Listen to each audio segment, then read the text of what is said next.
E é isso aí, senhoras e senhores, meninos e meninas, sejam todos bem-vindos. Você é interessado em passar na USP, em fazer a prova da FUVEST? Nós vamos fazer uma grande maratona aqui nesse canal. Vamos resolver os 10 últimos anos da FUVEST, vamos pegar desde 2010 até o 2020, a FUVEST 2020, e vamos resolver todas as partes de física nesse primeiro momento. Isso é uma boa forma de você revisar, de você se avaliar, resolvendo as provas dos anos anteriores. Você fazendo essa maratona aqui comigo da FUVEST, acompanhando todos esses vídeos da FUVEST, você vai ter uma análise de incidência dos conteúdos de física na prática. Você vai ver aqueles conteúdos que mais caem de física na prática. Isso é uma ótima estratégia para você se preparar para o vestibular. É uma estratégia sensacional. Perceba, aquele aluno que vai fazer o vestibulando, que vai prestar um curso, por exemplo, de medicina, que a nota de corte é 78, em comparação a outro aluno que vai prestar pedagogia, que a nota de corte na primeira fase é 35, as estratégias têm que ser diferentes. Claro que cada um tem sua história e claro que todo mundo tem que buscar o 100% na prova.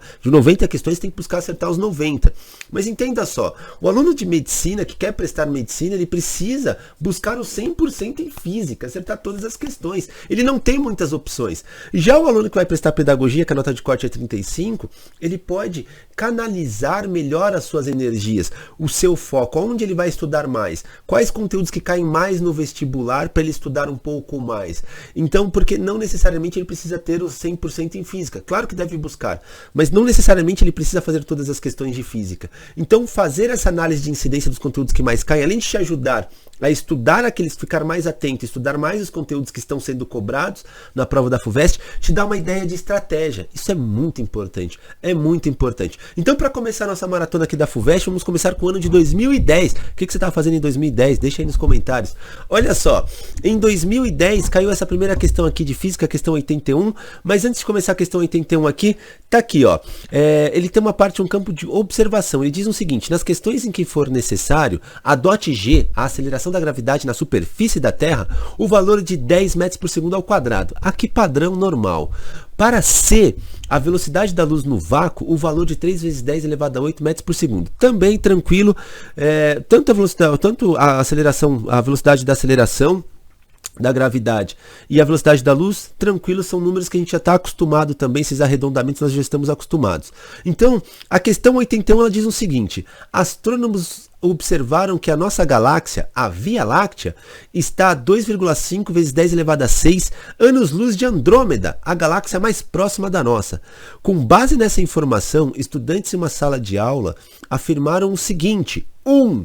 A distância entre a Via Láctea e Andrômeda é de 2,5 milhões de quilômetros. Olha só, hein? Tem mais uma informação que ele deu aqui, ó, que ele colocou assim, ó. Um ano tem aproximadamente 3 vezes 10 elevado a 7 segundos. E eu vou pegar essa informação aqui, ó. Unidade de medida, segundos. Então isso aqui me dá o tempo. E eu tenho uma outra unidade de medida aqui que é metros por segundo. Ou seja, eu tenho velocidade. E aqui vale lembrar que a velocidade da luz, toda vez que a gente falar de velocidade da luz, trata-se de um movimento retilíneo, que era para ser um R, e uniforme, o MRU. O movimento retilíneo uniforme. Se há um movimento retilíneo uniforme, se há um movimento uniforme, nós temos que lembrar dessa famosa fórmula. ΔS por ΔT. Velocidade é igual a ΔS por ΔT, ou seja, espaço dividido pelo tempo. É sempre essa aqui, então a gente vai usar isso. Perceba uma outra coisa também. Ele já me deu o valor da velocidade e ele me deu o valor do tempo também. Então eu consigo determinar agora o quanto vai ser a distância em quilômetros de um ano-luz. E com essa informação eu consigo comparar, porque aqui ele diz que está com 2,5 vezes 10 elevado a 6, ou seja, milhões, 2,5 milhões de anos-luz. Mas eu vou descobrir quanto que é o valor em quilômetros só de um ano-luz, para depois fazer essas comparações. Então, ó, a primeira coisa que a gente precisa entender é, e ele me deu também aqui, ó, o ΔT, que é o tempo, é só substituir os valores. Então, ó, primeiro momento eu vou isolar o ΔS. Então o ΔT vai passar para o outro lado multiplicando. Então vai ficar assim, ó. ΔS é igual a V vezes ΔT. Tá aqui, ó. Agora eu vou substituir os valores. Então o ΔS, que é nosso espaço, vai ser 3 vezes 10 elevado a 8 vezes 3 vezes 10 elevado a 7. Tá aqui, ó. Então o nosso espaço vai dar 9 vezes 10 elevado a 15 metros. Por que metros? Aqui é metros por segundo, com segundo. Não precisei nem fazer aquela conversão. E aqui vai ficar então nossa distância em metros, beleza? Eu vou passar em quilômetros para fazer essa comparação, porque aqui ele me pediu em quilômetros. Então, ó, se eu for passar isso aqui em quilômetros, vai ser 9 vezes 10 elevado a 12 quilômetros. Beleza? Nossa, a letra hoje está difícil. Quilômetros. Então é o seguinte, nós temos que lembrar que quando eu vou passar de metros para quilômetros, eu estou dividindo por 1000, beleza? Porque o prefixo quilo, ele vale 1000 na física, então é quilômetros. Então se eu dividir 9 vezes 10 elevado a 15 por 1000, ele vai dar 9 vezes 10 elevado a 12, beleza? Então tá aqui, isso é equivalente a 1 ano-luz. 1 ano-luz equivale a isso aqui, ó. 1 ano-luz equivale 9 vezes 10 elevado a 12 quilômetros. Perceba uma coisa, se eu tenho 2,5 milhões de anos-luz, só 1 ano-luz deu 9 vezes 10 elevado a 12. Aqui ele diz que é 2,5 milhões. Isso, milhões, lembrando que é a mesma coisa que escrever 2,5 vezes 10 elevado a 6. Elevado a 6. Se 1 ano-luz já deu 9 vezes 10 elevado a 12, não, esquece. Então, essa primeira afirmação dele aqui, ó, ela é falsa. Ela é falsa. Porque 1 ano-luz já deu 10 elevado a 12, a potência de 10 ali, a notação científica. Que é muito mais do que milhões de quilômetros. Então, esquece. Vamos para o 2, então. O 2, ele diz o seguinte, a distância entre a Via Láctea e Andrômeda é maior que 2 vezes 10 elevado a 19 quilômetros. Aí eu preciso ver, meu querido. Então agora eu vou montar um esqueminha aqui para ficar melhor para a gente entender. Olha só, eu vou ter ano-luz e aqui eu vou ter quilômetro. Então, ó, 1 ano-luz, ele equivale a quantos quilômetros? Nós já descobrimos lá atrás, ó, 12. 9 vezes 10 elevado a 12. E quanto que vai valer agora 2,5 vezes 10 elevado a 6 anos-luz vai valer quantos em quilômetro? Aí eu vou colocar aqui, ó. Quanto que ele vai valer em quilômetros? Então, vou fazer uma famosa regrinha de 3. Vamos pegar aqui e vamos multiplicar cruzado, ó. Então, 2,5 vezes 9. 2,5 vezes 9 vai dar 22,5 vezes 10 elevado a 18. Tá aqui, 10 elevado a 18. Se você ficou na dúvida aqui de como eu fiz essa conta rápida de 2,5 vezes 9, eu fiz o seguinte, ó. Eu peguei 2,5 vezes 9. Aí a gente desconsidera a vírgula, como se fosse 25 vezes 9. Só que 25 vezes 9 é a mesma coisa que a gente pegar 25 vezes 10. 25 vezes 10, 250. E 250 menos 25 daria 225. Lembra que eu tirei uma vírgula aqui? Tinha uma casa depois da vírgula, uma casa decimal? Eu tenho que ter no meu resultado também. Então eu coloquei aqui 22,5. Então, se você tem dúvidas ainda nessa base matemática, de como operacionar essa base matemática, eu gostaria de fazer um convite para vossas excelências aí participarem e fazerem o curso também que eu tenho disponível aqui, chamado UTI da Matemática. Se você tiver dúvidas com uma base matemática, se enrolando um pouquinho nessa questão de notação científica, multiplicação, potência, raiz, alguns conceitos básicos de geometria, dá uma conferida, tem um link aqui na descrição desse vídeo, você vai para lá e você consegue ter acesso a esse curso UTI da Matemática. Voltando aqui à nossa questão, olha só, 22,5 vezes 10 elevado a 18, isso aqui quer dizer que é em quilômetros, certo? Aí eu tenho que comparar esse valor aqui de 22,5 vezes 10 a 18 com esse 2 vezes 10 elevado a 19. Então é o seguinte, eu vou só arredondar esse cara aqui, ó. Eu vou pegar e vou arredondar. Eu vou colocar 2,25. Eu coloquei, ou seja, eu andei uma casa aqui para a esquerda. Se eu andei uma casa para a esquerda, esse cara aqui vai subir. Então vai ser 10 elevado a 19. 19. Ou seja, agora sim eu consigo comparar um pouco melhor, ó. 2,25 vezes 10 elevado a 19 é maior sim que 2 vezes 10 elevado a 19, ou seja, essa alternativa aqui ela é verdadeira, a 2, beleza? Você vê que é uma questão que não é tão difícil, né? Mas a gente precisa estar muito ligado, não só na física, mas na álgebra, tá afiado na álgebra nessa matemática básica. E por fim ele diz o seguinte, na afirmação 3, ele coloca assim, a luz proveniente de Andrômeda leva 2,5 milhões de anos para chegar à Via Láctea. Sim, essa aqui está muito correta. E vou explicar por quê. Esse aqui é muito mais conceitual. O que é basicamente um ano-luz? Se você tem uma estrela qualquer aqui, ó. Vou fazer uma estrelinha qualquer. Ela está aqui. Essa estrela, a luz dela até chegar à Terra, se ela tiver a 1 ano luz, 1 ano luz da Terra, isso significa, essa distância, ela tem 1 ano luz da Terra, significa que a distância que a luz vai percorrer, o tempo que a luz vai percorrer até chegar à Terra, vai demorar 1 ano. Então, se tem um objeto que está 1 ano luz longe da Terra, uma distância, significa que a luz demora 1 ano para percorrer essa distância. Exatamente 1 ano. Se eu tiver uma outra estrelinha aqui, sei lá, eu tenho uma outra estrelinha bem mais distante, lá no finalzinho, e ela estiver, vamos supor, 15 anos luz, ou 15 anos luz, o que significa? Significa que a luz demora 15 anos agora para chegar até a Terra.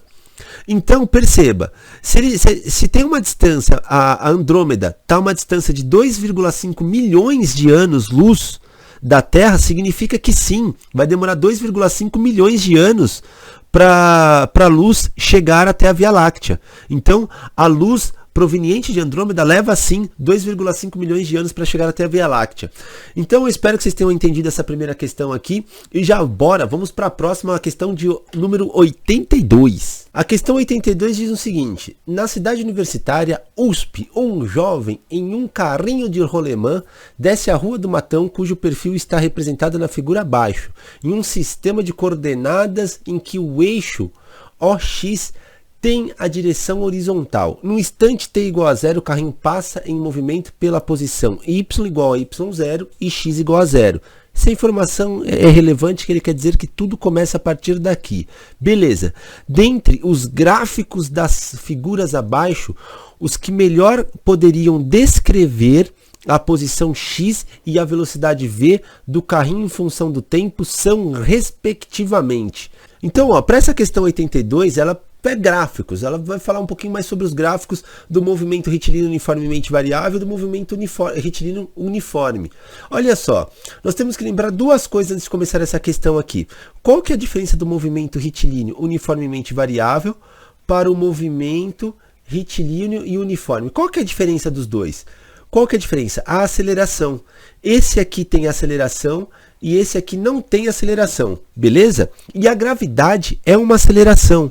A gravidade aqui é uma aceleração, eu tenho que lembrar disso. Por que eu estou dizendo isso? Porque aqui a gente vai ter dois momentos com o carrinho descendo a Rua do Matão.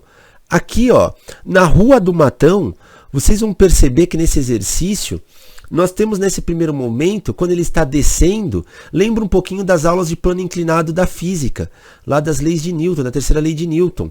Aqui ele tem uma gravidade, a gravidade está atuando sobre o carrinho de rolimã. Se está atuando sobre o carrinho de rolimã, ele é um movimento retilíneo uniformemente variável nesse primeiro momento. E aqui no segundo momento, deixa eu só apagar isso aqui, E no segundo momento, que é essa parte aqui, ó, no segundo momento, onde o carrinho está correndo em linha reta, aqui trata-se de um movimento uniforme. Aqui é um movimento uniforme, aqui é uniformemente variável. Ele está caindo aqui, ó, ele cai. Então, como é que se comporta, por exemplo, para velocidade, o gráfico? No primeiro momento, o gráfico da velocidade para o movimento uniforme, a gente tem que lembrar que da fórmula S igual a S0 mais V0t mais ou menos, né, GT quadrado dividido por 2. Tá vendo esse quadrado aqui? Ele nos lembra uma função do segundo grau. Se é uma função do segundo grau, lembra, ou ele pode ser uma parábola com concavidade para cima, ou poderia ser uma parábola com concavidade para baixo, e mais ou menos você sabe que o gráfico vai se comportar da velocidade assim, ó. Ele vai ter aquele gráfico que vai ser mais ou menos assim, pode ser uma curva, né? Ele pode ser uma curva, o gráfico da velocidade da função do segundo grau, beleza? Isso já dá um indicativo aqui, ó. Quem vai ser o gráfico que mais lembra esse desenho aqui, ó? Esse desenho da velocidade, a gente tem 1, 2, 3 e o 4. O 4 é absurdo, porque você já descarta qualquer opção que tiver o 4, tá vendo que só tem uma alternativa? Deixa eu só jogar um pouquinho para baixo. Aí também tem alternativa, ó. Então, ó, eu já descarto a alternativa E e C também. Por que o 4 é absurdo? Porque se eu colocar ele para velocidade ou para tempo também, ou para espaço, perdão, ele está caindo, ele tá aqui, ó, se fosse espaço, essa parte aqui ele está voltando. Ou ele está diminuindo a velocidade. E nesse caso aqui, ó, do exemplo, do exercício que ele nos deu, aqui a velocidade sempre vai ser progressiva, né? Sempre vai ser progressiva. Então, a gente já descarta esse 4. A gente pode olhar aqui, o desenho que vai mais se parecer com isso vai ser o exercício, esse 2 aqui, ó. Esse 2. Ele tem uma velocidade que ele sai daqui, ó, e não sai exatamente do zero. Tá vendo, ó? Tá vendo que aqui também ele não sai do zero? Ele já está no movimento de descida. Então, ele tem uma pequena velocidade, ele não sai do ponto zero e vai subindo. Beleza. E depois, nessa segunda parte aqui, ó, do gráfico, e eu vou dar um pequeno zoom, olha só, nessa parte aqui, ó, e meio que a velocidade dele, porque isso aqui no eixo Y é a velocidade, aqui ele se torna constante a velocidade dele. A velocidade aqui, quando ele está em linha reta, ela tende a ser constante daqui a pouco, porque ele vai ser um movimento uniforme, beleza? E não mais variável. Então, eu tenho certeza que o 2 trata-se do gráfico da velocidade. Então, eu tenho entre a alternativa A e D, beleza? Agora eu vou olhar com carinho para o espaço. Então, ó, o gráfico do 4 eu já descartei. Se aqui for o espaço, tá vendo? Ó, aqui é o eixo X de espaço, ou S de space, enfim. Aqui esse gráfico me diz que o espaço vai diminuindo, ou seja, ele está voltando, ele está indo para o marco zero, beleza? Tá vendo? Ó, ele está indo para o marco zero. O que na verdade não acontece, porque ele pediu para adotar x igual a zero. Ou seja, esse carrinho aqui está progredindo, o espaço dele está aumentando. Beleza? E não voltando ao marco zero. Então isso só nos resta o quadrinho 1 aqui, ó, o gráfico do 1. De fato, ó, ele pediu para adotar como marco zero essa posição. E a partir do marco zero, o espaço dele, então aqui como se fosse 1, 2, 3, 4, o espaço dele vai aumentando conforme a velocidade dele vai aumentando, que faz total sentido, beleza? Então, a alternativa correta nessa questão seria a A, beleza? Então vamos agora para a questão 83. A questão 83. Numa filmagem, no exato instante em que o caminhão passa por uma marca no chão, um dublê se larga de um viaduto para cair dentro de sua caçamba. A velocidade V do caminhão é constante e o dublê inicia sua queda a partir do repouso. Ó, duas informações importantes aqui. Ó. A partir do repouso e que a velocidade do caminhão ela é constante. Isso é bem importante. Bom, então, ó, a partir do repouso, o dublê larga, ele acaba caindo de uma altura de 5 metros da caçamba, que tem 6 metros de comprimento. Então a caçamba tem 6 metros de comprimento. A velocidade ideal do caminhão é aquela que o dublê cai bem no centro da caçamba, mas a velocidade real V do caminhão poderá ser diferente, ele cairá mais para frente ou mais para trás do centro da caçamba. Para que o dublê caia dentro da caçamba, V pode diferir da velocidade ideal em módulo, no máximo. Então, olha só, eu vou tentar desenhar, e esse é um dos segredos dos exercícios de física. Se você conseguir desenhar a situação, ela fica melhor. E aí, minha letra já é feia por si só, imagine desenhando, né? Então, vou tentar aqui fazer a minha arte moderna. Então, ó, a gente tem aqui um viaduto, que eu estou tentando desenhar um viaduto aqui, ó, mal e porcamente. Saindo de um viaduto, nós teremos um caminhão com a sua caçamba. Vou tentar desenhá-lo aqui, ó. Bom, tá aí. Acabei desenhando o caminhão aqui, já que eu fiz tudo em perspectiva, já que eu estava inspirado aqui para desenhar, fiz tudo nessa perspectiva, eu vou continuar nessa mesma perspectiva aqui para ver o que acontece. Tá aí. E aqui tá o dublê. Então o dublê, ele tá aqui, ó. Louco para cair aqui na caçamba do caminhão quando ele começar a passar, beleza? O caminhão, ele me diz que ele tem uma velocidade constante. Ele tem um V constante. E o dublê ele vai cair aqui. Ele cai de uma altura de 5 metros. Seguinte, moçada. Se o dublê vai cair, ele vai fazer um movimento uniformemente variável. Ou retilíneo uniformemente variável. Então, eu vou ter que lembrar de novo dessa fórmula. S igual a S0 mais V0T mais ou menos, dependendo da minha referencial. Mas eu vou colocar aqui, ó, GT quadrado dividido por 2. Beleza? E aqui ele já me deu, ó, ele fala que ele sai do repouso. Se ele sai do repouso, o V0 é 0. Então isso aqui foi embora, ó. Isso aqui deixou de existir. Então eu fiquei com S igual S0 mais gt² dividido por 2, beleza? E ó, o meu ΔS, eu vou passar esse S0 para lá, ó. O meu ΔS vai valer 5, eu vou continuar aqui por falta de espaço. Então vai ser, ó, 5 igual, estou substituindo os valores, por quê? Ele vai cair 5 metros, então já coloquei 5. 5 igual a 10, que era o not e a dot, vezes t² dividido por 2. Então eu vou continuar aqui embaixo essa conta. Isso aqui nada mais é, eu vou simplificar, então vai ficar 5 igual a 5t², beleza? 5t². Agora esse 5 vai passar para o outro lado, aqui ele vai passar dividindo, então o outro lado vai ficar 1, vou fazer direto, ó. 5 dividido por 5 vai dar 1, então vai ficar 1 igual t². Ou seja, o t vai valer raiz de 1. Eu só mudei de lado ali, o t vale 1 segundo, beleza? Então, eu sei que o dublê demora para cair, então, ó, o que eu fiz aqui, eu quero saber o tempo que o dublê demora para cair no caminhão. O dublê vai demorar, então, 1 segundo. Ele demora 1 segundo para cair, beleza? Então, eu sei que o dublê vai demorar 1 segundo. Agora, pensem comigo. Ele tem aqui, o caminhão, ele tem a caçamba do caminhão. Vou desenhar só a caçamba do caminhão agora, aqui, ó. A caçamba do caminhão. Ele tem 6 metros, a caçamba do caminhão. Então 6 metros. Ou seja, o centro do caminhão aqui, ó, ele vai ter 3 metros para cá, 3 metros para cá, beleza? Aí qual que é a sacada? O dublê vai demorar 1 segundo para cair. 1 segundo. Se o caminhão se movimentar, vamos supor, 1 metro por segundo, então, ó, o dublê cai 1 segundo. Se o caminhão demorar para se movimentar 1 metro, por segundo, o que significa? Cada segundo o caminhão se movimenta 1 metro. Beleza? Significa que o dublê vai cair bem aqui, ó, bem no comecinho do caminhão, ó. Bem no comecinho, ou seja, 1 metro. Ele vai cair a 1 metro. Mas eu quero que o dublê caia a 3 metros, ou seja, no centro da caçamba.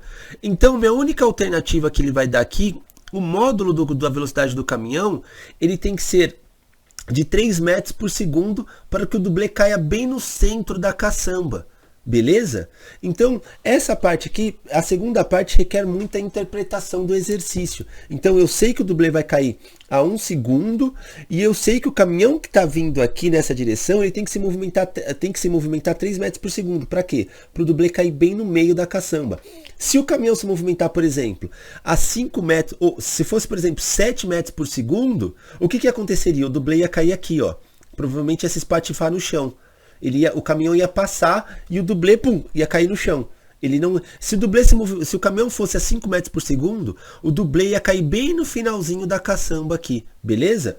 Então, uma questão que requer um pouquinho de interpretação bem nessa parte final. Mas aqui a alternativa correta seria a B da questão 83.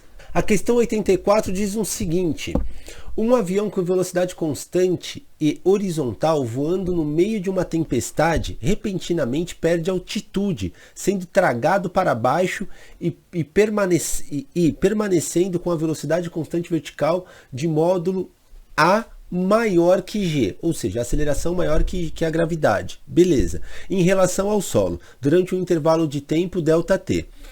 Pode-se afirmar que, durante esse período, a bola de futebol que se encontrava solta sobre uma poltrona desocupada, A, permanecerá sobre a poltrona, sem alteração em sua posição inicial. Não, ela não vai permanecer. Percebam o seguinte, eu vou tentar desenhar aqui, ó, mal e porcamente de novo. Aí eu tenho uma bola aqui numa poltrona. Quando ele diz que o avião caiu verticalmente, onde a aceleração é maior que G, significa o seguinte: a poltrona, ou seja, o avião vai cair numa aceleração e a bola vai cair junto com a aceleração da gravidade. Ou seja, a bola vai descolar do banco. A bola vai descolar do banco. Você pode fazer essa experiência na sua casa, pegar qualquer objeto, deixa eu ver se eu tenho aqui. Uma borracha. Obviamente que a minha câmera não vai conseguir pegar isso, mas se você tirar sua mão muito rápido da borracha, você vai ver que a borracha ela se desprende sem que você jogue ela para cima, tá vendo? Ó? Ela se desprende. Ou seja, a sua mão está descendo ou ela está acelerando mais rápido que a gravidade. E é por isso que ela desprende, a borracha desprende da sua mão. E aí tem essa impressão que ela está saltando, beleza? A borracha ela cai com a velocidade, com a aceleração da gravidade. Já a sua mão com a aceleração que você impulsionou para baixo, beleza? Então a gente já sabe que a bola vai desprender da cadeira. Então todas que diz que a bola vai permanecer, que ela vai ficar na poltrona, estão erradas. Então vamos para B, olha só. Flutuará no interior do avião sem aceleração em relação ao mesmo durante o intervalo de tempo. Como assim? Ela vai flutuar no espaço no interior do avião. Sem aceleração, não, ela vai ter uma aceleração. E essa aceleração é a da gravidade, conforme eu expliquei para vocês aqui. A alternativa, agora vamos para C. Ela diz o seguinte, será acelerada para cima, faz sentido, em relação ao avião, sem poder se chocar com o teto, independente do intervalo de tempo. Olha, ela estava indo bem. Só que ela diz assim, ó, sem poder se chocar com o teto. Faz sentido, só que independente do tempo, não. Porque é o seguinte, se a bola está em cima ali na poltrona, no meu desenho aqui, ó, e o avião se desloca durante um intervalo de tempo muito pequenininho, pode ser que ela só dê um salto aqui, ó, ela dá um salto na poltrona, mas não chegue a bater aqui no teto do avião. Ela só sai um pouquinho aqui, fica aqui e depois cai. Então, independente do tempo não, porque se o avião cair durante muito tempo, é certeza que essa bola vai ficar presa aqui no teto do avião. E a gente vai ver agora, ó, a alternativa D. Ela diz assim, será acelerada para cima, concordo, em relação ao avião, podendo se chocar, deixa eu só mudar minha câmera aqui, podendo se chocar com o teto, dependendo do intervalo de tempo, sim. Dependendo do intervalo de tempo que o avião cair, então, ó, basicamente é o seguinte, o avião, ele vai estar aqui, ó, é um avião. Mal e porcamente desenhado de novo. Aí ele tem aquele negócio aqui do rabo e tal, né? Da cauda, melhor dizendo. Enfim, esse avião, ele tá vindo aqui e ele vai fazer repentinamente isso, ó. Ele vai cair durante um intervalo de tempo, certo? Quando ele cai durante esse intervalo de tempo, significa que a bola vai subir. Beleza? Então ele diz assim, ó, dependendo do intervalo de tempo, essa bola sobe e bate lá no teto. Ela fica presa lá no teto.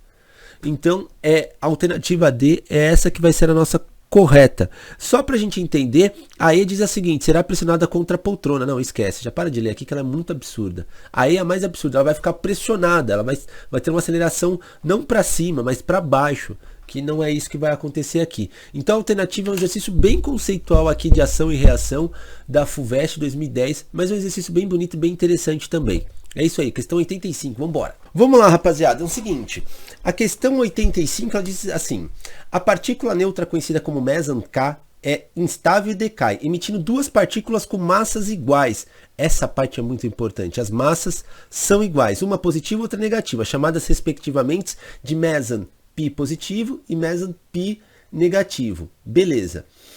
Em um experimento foi observado o decaimento de K em repouso, beleza, ele está em repouso, e com emissão de um par de meson positivo e negativo, que eles chamam aqui de P positivo e P negativo.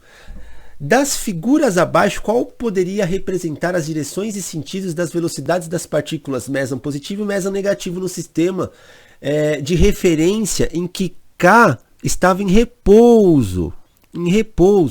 Nada mais esse exercício aqui é como se eu tivesse uma grande partícula e ela decai e se transforma, vamos dizer assim, em duas partículas menores. Eu estou falando nesse caso da conservação de movimento, ou seja, eu tenho que lembrar dessa fórmula aqui, ó, quantidade de movimento é igual a massa vezes a velocidade. Para quem quiser estudar isso aqui depois, isso aqui chama-se conservação de movimento. Eu quis fazer pequenininho ali e não coube aqui, mas é uma conservação de movimento, beleza? É o que eu tentei escrever aqui e saiu mal. Mas olha só, o que quer dizer? Quer dizer que o que eu tenho aqui na conservação de movimento significa o seguinte, que a quantidade de movimento final, ela tem que ser igual à quantidade de movimento inicial, beleza? Então é o seguinte, olha só, eu tenho uma quantidade de movimento aqui que eu chamei de inicial, ela tem que ser igual à quantidade de movimento final. Ou seja, eu tenho uma massa grandona, que faz parte disso aqui, vezes a velocidade. Isso aqui tem que ser igual a massinha pequena, m1, vezes a velocidade, mais massinha pequena vezes a velocidade, que vai ser m2 vezes a velocidade. Beleza? Só que ele me diz que a primeira massa, a maçona aqui, ela estava em repouso, ou seja, esse V aqui, ele é igual a zero. Ou seja, toda essa expressão aqui dá zero. E tudo isso zero vai ser igual a m1 vezes V mais m2 vezes V. Beleza? Tá vendo que M1 e M2, ele me diz uma outra coisa aqui no exercício, que as massas são iguais. Ou seja, eu posso escrever isso aqui como se fosse M mais V, M e V, beleza? E aí eu vou fazer aqui na frente, ó, tudo isso aqui é igual a zero, então zero vai ser igual, eu vou colocar em evidência o M, V1 mais V2 aqui, deixa eu só colocar V2 aqui que eu estava esquecendo, ó, V2, V1, V1, V2, V1 e V2, beleza? Tá aqui, ó. Ou seja, quando eu passar esse M para o outro lado, ele vai cancelar, ele é zero. Beleza? O M é zero. Então, olha só o que eu tenho aqui, ó. Vou continuar aqui, ó. Eu tenho o seguinte agora. Eu tenho que zero é igual a V1 mais V2. Ou seja, eu posso passar o V2 para o outro lado, ele vai ficar negativo. Então, vai ser V1 igual a menos V2. Beleza? E quando eu falo vetorialmente, quando eu tenho um positivo e outro negativo, significa que eles estão em sentidos opostos. E o único que dá sentido oposto é a alternativa A.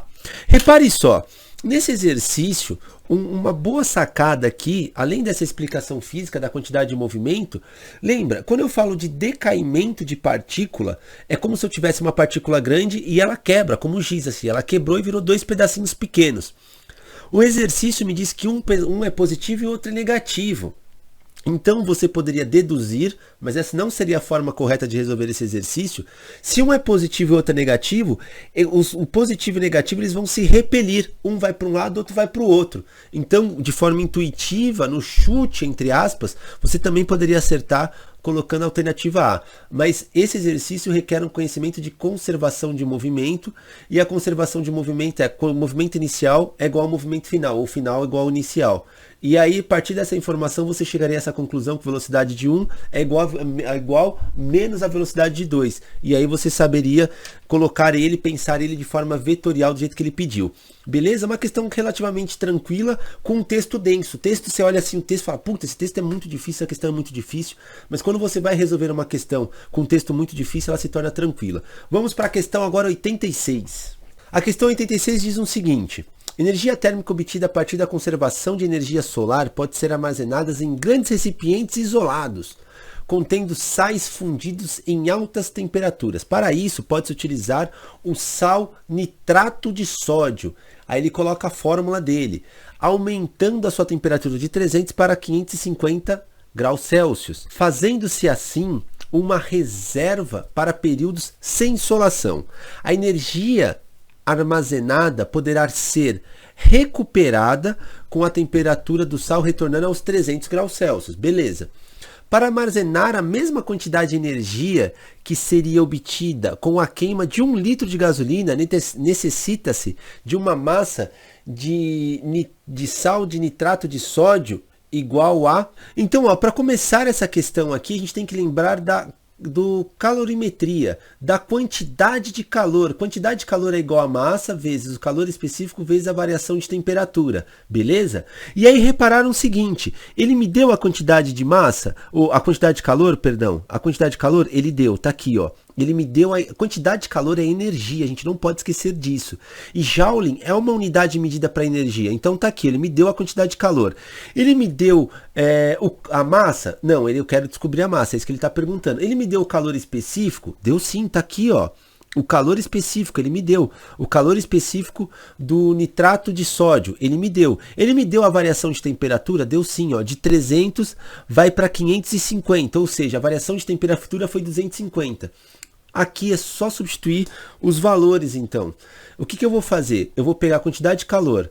É 3,6 vezes 10 elevado a 7, igual a massa que ele pediu. Calor específico, 1,2 vezes 10 elevado a 3, vezes a variação de temperatura. Se foi de 300 para 550, variou 250, beleza?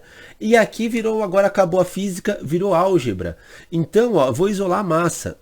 A massa vai ser 3,6 vezes 10 elevado a 7, dividido por 1,2 vezes 10 elevado a 3, vezes 250. Tudo bem? E aqui, ó, vou continuar aqui na frente. Dá para perceber que 3,6 é como se fosse 36 com 12, né? 1,2 e 3,6. Então aqui eu consigo perceber que o 3,6 ele é 3 vezes maior que 1,2. Então, ó, aqui eu vou colocar 3 e embaixo 1. Beleza? Ó, simplifiquei toda essa parte aqui, ó, da minha conta.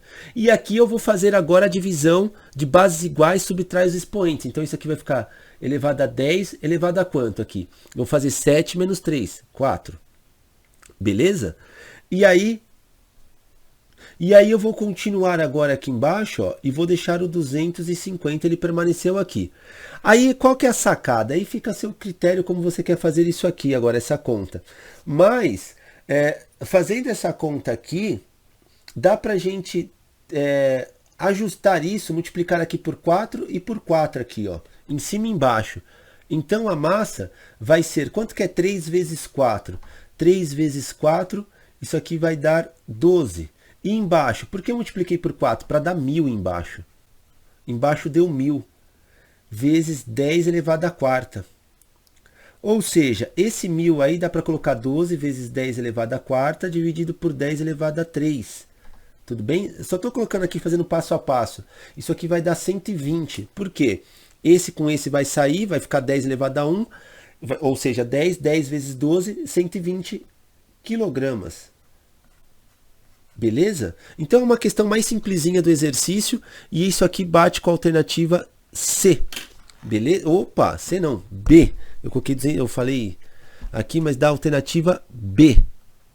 Alternativa B de bola. Beleza? Então tá aí a questão 86 feita. Bom, a questão 87 diz o seguinte: um estudo de sons emitidos por instrumentos musicais foi realizado, usando um microfone ligado a um computador. O gráfico abaixo, reproduzido da tela do monitor, registra o movimento do ar captado pelo microfone, em função do tempo medido em milissegundos, quando se toca uma nota musical de um violino. Tá aí o gráfico.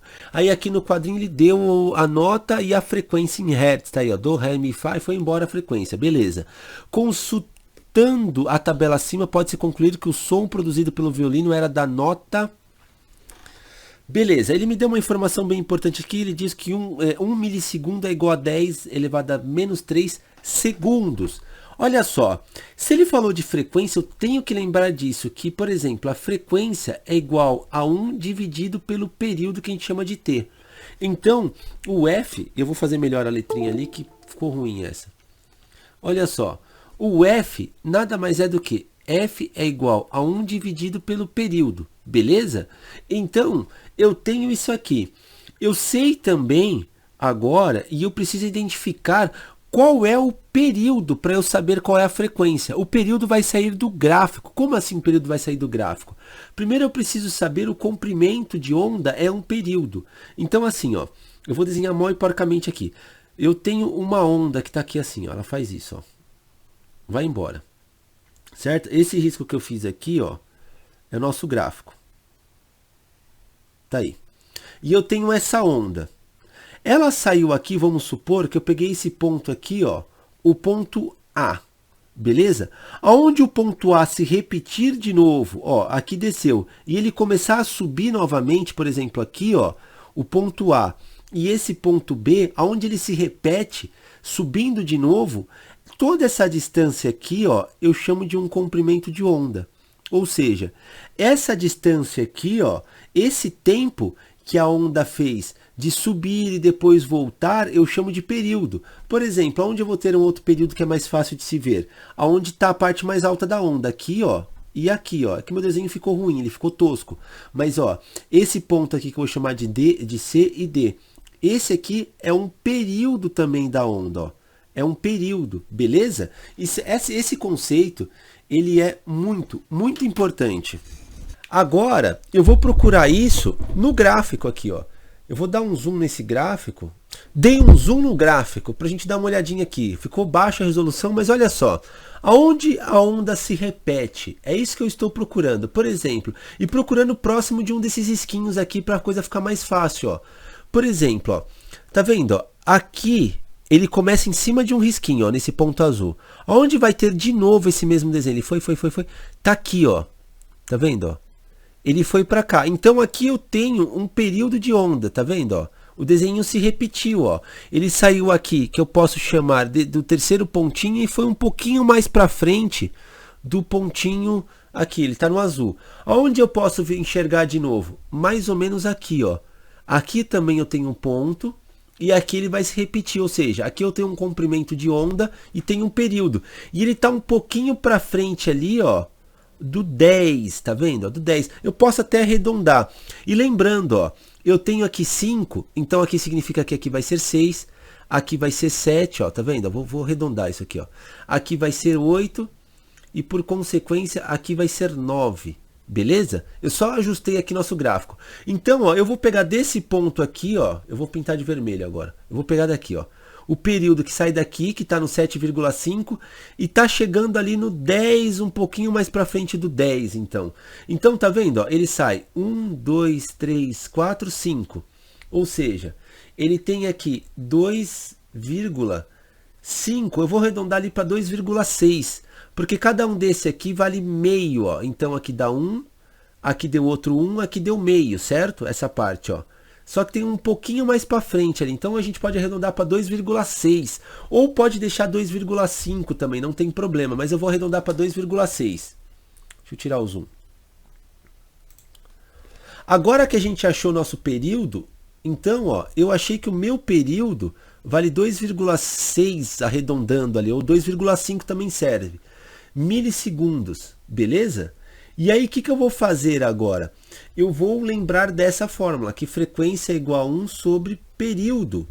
E aí eu vou colocar, porque eu preciso achar a frequência. Então vai ser 1 dividido por 2,6 vezes 10 elevado a menos 3. Por que isso? Porque 1 milissegundo vale 10 elevado a menos 3. Ele me deu aqui. E aí eu coloquei ali. Beleza? Agora é só fazer as contas, correr para o braço e fazer as contas aqui. Como é que eu faço essa conta agora, para saber a frequência? Então, ó, eu tenho alguns meios de fazer isso. Isso aqui pode ser escrito assim. Eu posso ter 10 elevado a 3 dividido por 2,6. Eu estou continuando a conta ali. Lembrando, se você tem dificuldade nessa base matemática, tem o módulo TI da matemática aqui, que está disponível no primeiro link desse vídeo aqui. Então, se eu fizer as contas e dividir 10,3, ou seja, 1000 dividido por 2,6, aí eu vou achar próximo de 385, mais ou menos ali, ó, mais ou menos 385, eu vou arredondar essa conta. O 385 ele está mais próximo do Sol, da nota Sol. Ou seja, daria a alternativa C. Se você pegasse 2,5 e não fizesse aquele arredondamento que eu fiz ali, ficaria 1000 dividido por 2,5. Se você não fizesse arredondamento, batesse no 10 aqui direto, seria 2,5. 1000 dividido por 2,5, que eu acho que é isso que a FUVEST queria, para essa conta não dar ruim, ela seria igual a 400, que fica mais fácil dividir 1000 por 2,5. Isso aqui dá 400. 400 é mais próximo da nota Sol do que da Lá, que aqui é 440 e aqui é 388. Então 388 está mais próximo do 400, ou arredondando, quando a gente faz 2,6, está bem mais próximo do 385, que daria então aqui, ó, a nota Sol, que daria a alternativa C, beleza? Então é isso. Bom, agora a questão 88 diz o seguinte: aproxima-se um ímã de um anel metálico fixo de um suporte isolante, como mostra a figura. O movimento do ímã em direção ao anel. Beleza, tá aí, mostrou a figura. Esse exercício aqui é sem tirar nem colocar a definição da lei de Lenz, do russo Lenz. E é o seguinte: toda vez que você aproxima um ímã de um anel metálico, depois o afasta, ele gera corrente nesse anel. Ele vai gerar corrente elétrica. Então a gente sabe que vai causar uma corrente elétrica. Então, ó, não faz efeito no ímã? Não é isso. Produz corrente alternada no anel? Pode ser. É uma possibilidade. Alternada, talvez isso aqui te atrapalhe, mas a gente sabe que vai produzir corrente, beleza. Faz com que o polo sul do ímã vire o polo norte e vice-versa. Não troca o polo do ímã. Produz corrente elétrica no anel, causando uma força de atração no ímã. Olha, ele sim produz uma corrente elétrica no anel, só que ele não causa uma atração, e sim, aí vai para a alternativa E, que é a correta, pela definição da lei de Lenz. Deixa eu melhorar minha letra aqui, ó. ELZ no final, ele causa uma repulsão. Por quê? Quando eu aproximo o ímã desse anel metálico, dessa liga metálica aqui, dessa espira metálica, ela vai gerar uma corrente nesse sentido aqui, ó. Ela vai gerar uma corrente nesse sentido, no sentido que a gente chama de anti-horário. Ela vai gerar essa corrente. E se gera essa corrente pela regra da mão esquerda, você vai lembrar que o seu dedão ele aponta para o norte aqui nesse caso, ó. Então, regra da mão esquerda. Então, norte com norte vai causar, ele vai repelir, uma repulsão. Então, vale muito a pena dar uma revisada na lei de Lenz. Sem tirar nem pôr a definição da lei de Lenz nesse caso aqui, nesse exercício aqui de eletromagnetismo. Então é isso, próxima questão. A questão 89 diz o seguinte: uma determinada montagem ótica é composta por um anteparo, uma máscara com um furo triangular e 3 lâmpadas, L1, L2 e L3, conforme a figura abaixo.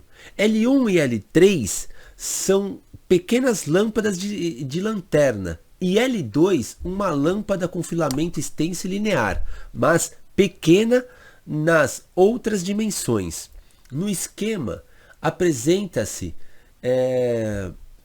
uma imagem projetada no anteparo com apenas L1 acesa.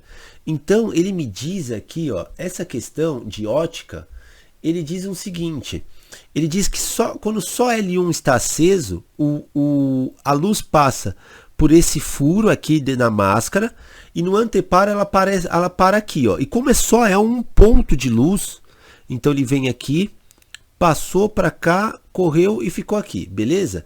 Isso nos faz supor, então, deixa eu ver se eu consigo fazer mais fino esse furo aqui, esse desenho. Faz supor que quando a luz sai, um único ponto de luz sai aqui do L3, ele vai passar pelo furo e vai vir até aqui e vai formar o seu desenho aqui, ó. Beleza? Por que eu sei disso? Porque está cruzado? Porque eu comecei a fazer esse desenho cruzado? Porque quando o L1 está aceso, no anteparo, perceba, o L1 está do lado esquerdo e no anteparo, ó, a imagem que se formou aqui está do lado direito. Então eu já tenho essa conclusão que o L3 vai estar também, como ele está do lado direito, no anteparo ele vai aparecer do lado esquerdo, beleza? Quando eu já olho para as alternativas, olha meu desenho, os dois estão para o mesmo lado. Eu já fiquei entre B e D. Eu já descartei a A, já descartei a C e já descartei a E também. Eu estou entre B e E, beleza? Eu estou entre B e D. B e D, eu falei besteira. Eu estou entre B e D. Beleza, olha só. Agora, o que acontece? Essa lâmpada aqui, ó, ele diz que é um filamento linear. Ela emite vários feixes de luz, vários feixes de luz, muitos feixes de luz. Mas nós só vamos pegar aquele que está na extremidade aqui embaixo, e ele vai bater aqui, quando ele está aqui embaixo, ele vai bater na parte de cima do triângulo. Então ele vai projetar aqui, ó, esse ponto, ó. E eu vou pegar a parte de cima e ela vai bater embaixo. Quando bater embaixo, ela vai projetar aqui, ó. Tá vendo, ó? Então o meu desenho que ele vai se formar vai ser compridão, mas assim, ó. Na verdade, o que acontece aqui? Ele vai projetar diversos triângulos, um sobrepondo ao outro, que vai vai criar essa forma geométrica aqui. Então, a sacada aqui é o seguinte: quando eu tenho vários pontos de luz nesse filamento, eu só pego dos extremos e faço os pontos dos extremos. Se eu fizer os pontos dos extremos, eu vou ter uma ideia de como vai ficar o desenho. E aí, se você olhar, a alternativa que vai bater com o nosso desenho vai ser a D, beleza? Um exercício também não muito difícil da FUVEST aqui de ótica. E finalmente a última questão de física, que é a questão 90, vamos falar aqui pelo jeito de eletricidade, tá aí, ó. Medidas elétricas indicam que a superfície terrestre tem carga elétrica total negativa de aproximadamente 6.000 coulombs. Então vou colocar aqui, ó, 6.000 com 6 elevado, aí eu vou contar a quantidade de zeros que tem aqui, ó, 1, 2, 3, 4, 5. Então vai ser 6,0 vezes 10 elevado a 5 coulombs. Esse aqui é da Terra. Beleza, vou continuar. Em tempestades, raios de cargas positivas, embora raros, podem atingir a superfície terrestre. A corrente elétrica desses raios pode atingir valores de até 3.000 amperes. Olha só, eu tenho ampere aqui, não coulombs. 3.000 amperes. Beleza.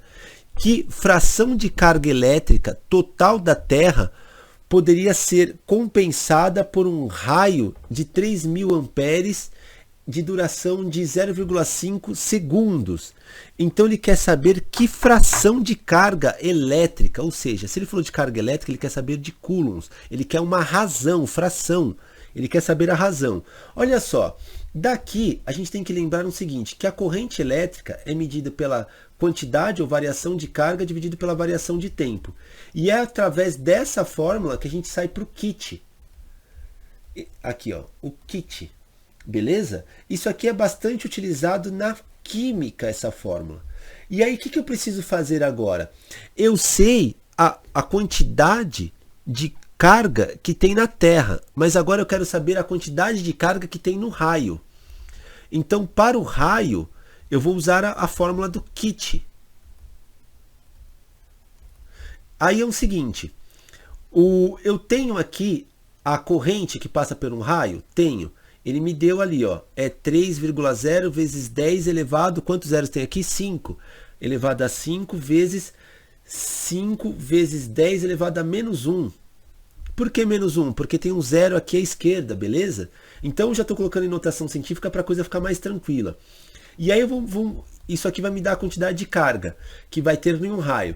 Então agora eu vou pegar isso aqui e vou multiplicar. Então isso aqui vai ficar Q igual a 15 vezes 10 elevado à quarta, beleza?